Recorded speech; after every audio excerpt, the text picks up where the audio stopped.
오늘도 복된 새벽 예배로 주님께 영광을 돌리시는 우리 모든 성도님들 한 분 한 분 위에 주님의 크신 사랑과 크신 은혜가 함께 하시기를 축복을 드립니다. 오늘 시편 52편 말씀에 보면 다윗이 하나님께 간절하게 기도합니다. 오늘 다윗은 왕이 되기 전에 이제 사울 왕으로부터 미움을 받아서 이제 다윗이 너무나 하나님께 사랑을 많이 받고 이스라엘 백성들도 다윗을 너무나 사랑하니까 이 사울 왕이 질투와 시기가 생겨서 다윗을 죽이려고 쫓아다니던 때에 그가 겪었던 사건 속에서 하나님을 의지하고 있는 모습을 우리에게 보여줍니다. 다윗이 사울 왕을 피해서 도망을 치다가 노비라고 하는 지역으로 도망을 친 적이 있습니다.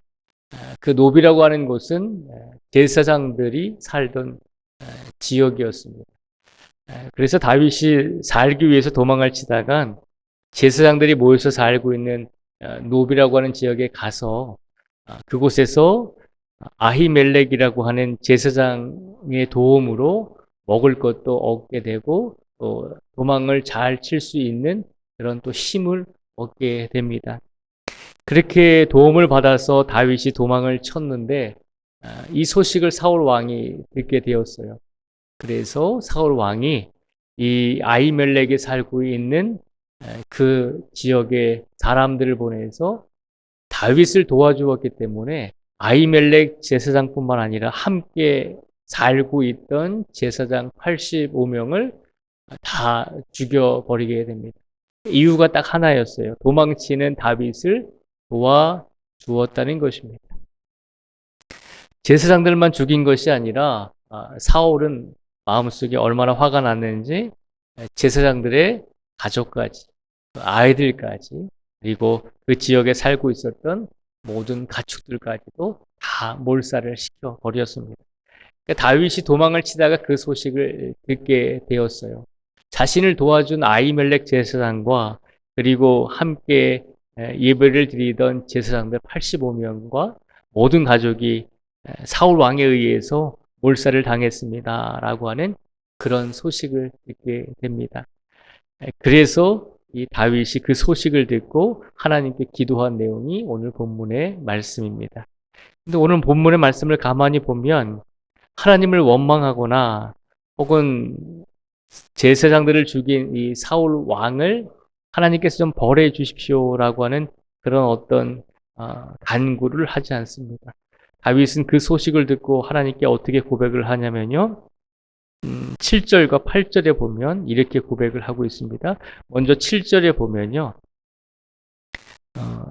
제사장들을 죽인 그 악인들을 가리켜서 이렇게 표현을 합니다. 이 사람은 하나님을 자기 힘으로 삼지 아니하고 오직 자기 재물의 풍부함을 의지하며 자기의 악으로 스스로 든든하게 하던 자라 하리로다라고 그렇게 고백을 합니다. 다윗을 도와주었다고 제사장들을 다 죽인 사울과 그의 부하들을 가리켜서 다윗은 그렇게 표현을 하고 있습니다. 이 사람들은 하나님을 자기 힘으로 삼지 아니하고 오직 자기 재물의 풍부함을 의지하면서 자기의 악으로 스스로 든든하게 서던 자들이다라고 고백합니다. 다윗을 제외한 사울 왕과 그리고 제사장들을 죽인 그 사람들을 가리켜서 하나님을 자기 힘으로 삼지 아니하고 오직 자기 재물의 풍부함을 의지한다라고 그렇게 고백을 합니다. 다윗이 악인들을 가만히 보니까 제사장들을 죽인 사람들을 가만히 보니까 그들은 입으로는 하나님을 의지한다라고 하면서도 그들의 재물과 그들의 물질의 풍부함을 더 의지하면서 살아가는 사람들이었다라고 고백을 합니다. 그러면서 힘들고 어려운 상황 속에서 자신을 도와주었던 제사장들이 죽었다는 소식을 듣고 다윗은 하나님께 이렇게 또 고백을 합니다. 8절의 말씀을 저희가 한번 같이 읽어보겠습니다. 8절의 말씀을 같이 읽겠습니다. 시작.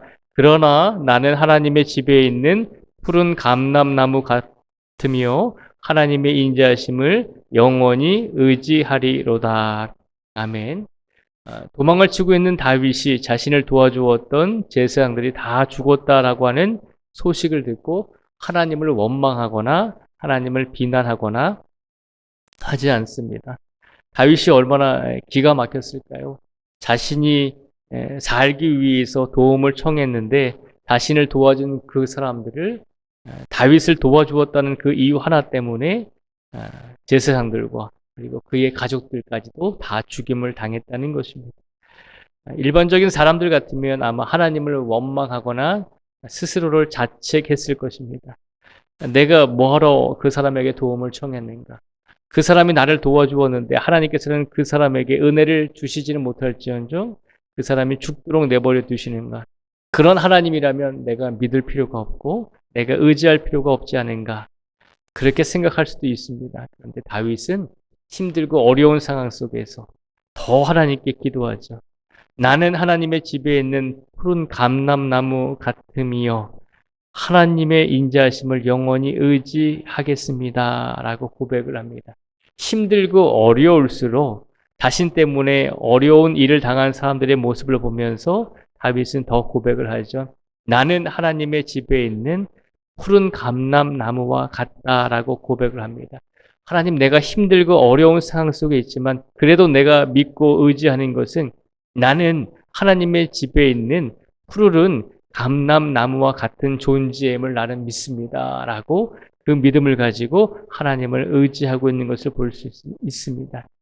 하나님, 내가 지금 현실적으로는 힘들고 나를 도와주는 사람들까지도 죽임을 당하는 이런 악한 상황이지만 그래도 나의 믿음은 끝까지 하나님을 의지하겠습니다. 하나님의 사랑을 나는 끝까지 믿고 따르겠습니다. 라고 하는 고백을 우리에게 보여주고 있습니다. 오늘 다윗은 자신 때문에 죽임을 당한 사람들의 소식을 듣고 하나님께 더 간절하게 의지합니다. 하나님, 나를 붙들어 주시고 하나님의 인자하심을 나는 끝까지 의지하겠습니다. 라고 하는 믿음과 신앙을 우리에게 보여주고 있습니다. 우리가 생각할 때 우리들도 이런 상황 속에서 얼마든지 다윗처럼 이런 고백을 할 수 있습니다. 라고 우리가 생각할 수 있습니다. 그런데 쉽지는 않잖아요. 우리 스스로가 힘들고 어려운 일을 당했을 때도 우리가 하나님을 의지하는 것이 결코 쉽지 않을 뿐만 아니라 우리를 도와주고 우리를 사랑하던 사람들이 힘들고 어려운 일을 당하는 모습을 볼 때 우리는 더 하나님을 의지하지 않을 수도 있게 된다는 것입니다. 그러나 끝까지 우리가 기억해야 될 것은 우리가 어떤 상황 속에 있든지 어떤 환경 속에 있든지 우리는 하나님의 집에 있는 푸른 감람나무 같은 존재라고 하는 것을 기억하시면서 우리의 하루하루를 살아가실 수 있는 우리 모두가 되시기를 축복을 드립니다. 우리는 분명히 하나님의 집에 있는 푸르른 감람나무와 같이 하나님께서 늘 지켜주시고 우리의 상황 속에서 항상 우리를 피할 길을 이끌어 주시고 우리의 인생을 책임져 주실 줄 믿습니다. 우리의 인생 전체를 놓고 보면 하나님께서 우리의 인생을 그렇게 이끌어 가고 계시다는 것입니다. 그러니 우리 삶 속에서 일어나는 작고 큰 사건들 하나하나에 우리의 믿음이 흔들리지 아니하고 우리 전체의 인생을 분명히 하나님께서 분명히 동행해 주시고 지켜주신다는 사실을 믿고 확신하시면서 더 하나님께 영광을 돌리시고 더 하나님의 사랑을 의지하시고 영원토록 하나님과 동행하시며 하나님과 함께 살아가실 수 있는 우리 모두가 되시기를 주님의 이름으로 축복을 드립니다. 기도하겠습니다.